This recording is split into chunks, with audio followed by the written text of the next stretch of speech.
যে মানুষ একবার একা থাকতে শিখে গেছে তাকে ছেড়ে যাওয়ার ভয় দেখাবেন না। আসলেই তাদের কিছুই যায় আসে না। হয়তো দু একদিন আপনার জন্য কাঁদবে বা কষ্ট পাবে, তারপরে কিন্তু সে তার একাকিত্বকে আরও ভালো করে জড়িয়ে ধরবে। নমস্কার বন্ধুরা, আমি ঝুমা। আমার ছোট্ট সংসারের দৈনন্দিন জীবন নিয়ে নতুন ভিডিওতে তোমাকে স্বাগত। আমি যদি বলি এখন আমি একাকিত্বকে ভালোবাসি বা সেটা আমার খুব পছন্দের একটা সময়, তাহলে অনেকেই হয়তো ভাববে আমি আনসোশ্যাল।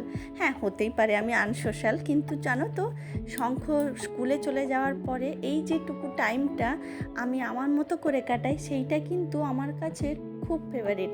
এটা পুরোপুরি আমার মি টাইম। আমি এর মধ্যে কাজ করি, গান শুনি, গল্প শুনি, নাচি, গান গাই, চিৎকার চেঁচামেচি করি, যা খুশি করি, সেটা পুরোপুরি আমার। যাক, বাদ দাও সেই সব কথা। আজকে কি করলাম সেটাই বলি। সকালবেলা উঠে প্রত্যেক দিনই তোমাদেরকে আমি সকালের রান্নাবান্নাটুকু দেখাই, আজ আর দেখাচ্ছি না।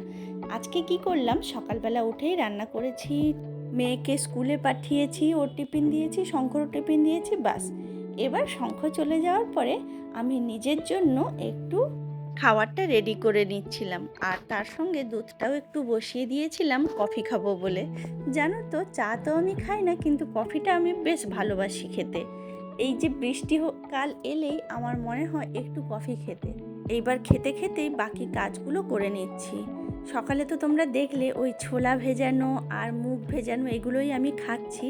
আসলেই আমি এগুলো খেতে খুব ভালোবাসি। তারপর মেয়ের জন্য শিকাঞ্জি মশলা আর একটু মৌরি ভাজা করে রাখছি।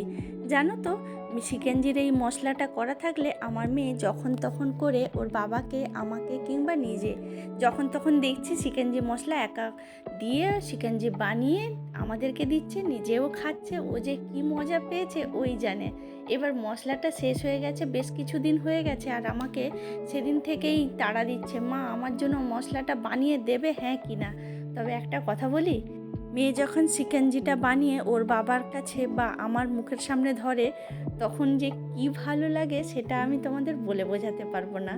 যাক, বাড়ির এই সমস্ত কাজ করে তারপর রেডি হয়ে নিয়েছিলাম, মেয়েকে আনতে গেলাম। তাহলে আজ এইটুকুই। তোমরা সবাই ভালো থেকো, দেখা হচ্ছে পরের ভিডিওতে। টাটা।